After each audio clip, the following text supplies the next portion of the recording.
215 থেকে এক ধাক্কায় 70টি আসন কমে গেল তৃণমূলের। এই মুহূর্তের সবচেয়ে বড় চাঞ্চল্যকর খবর, এসআইআর এর খসড়া তালিকা বিশ্লেষণ করতেই তৃণমূলের চিটিং ফাঁক দেখা যাচ্ছে।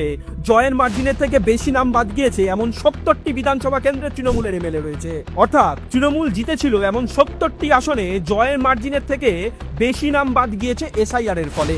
বুঝতে পারছেন, এ যেন কেঁচো ঘুরতে কেউটে। তাহলে সোজা পাটিগণিতের হিসেবে অঙ্কটা কি দাঁড়ালো? এই 70টি আসন বাদ দিলে তৃণমূলের আসন সংখ্যা কমে দাঁড়াচ্ছে 145টিতে।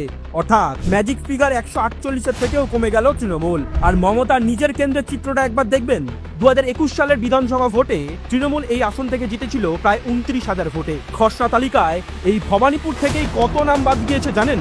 44,787টি। মানে এখানেও যে কালীঘাট শ্মশানের হাজার হাজার বুথ ভোটার রয়েছে তা দিনের আলোর মতো স্পষ্ট।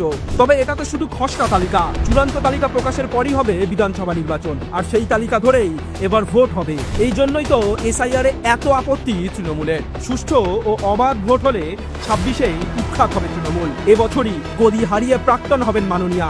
রাজ্যের মানুষ অতিষ্ঠ হয়ে উঠেছে এই তৃণমূলের শাসনে। চাল চুরি, রেশন চুরি, চাকরি চুরির পর শেষমেশ মাননীয়ার ফাইল চুরিও দেখে নিয়েছে জনতা।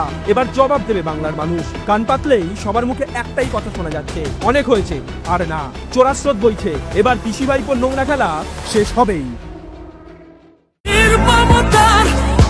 প্রতিবাদ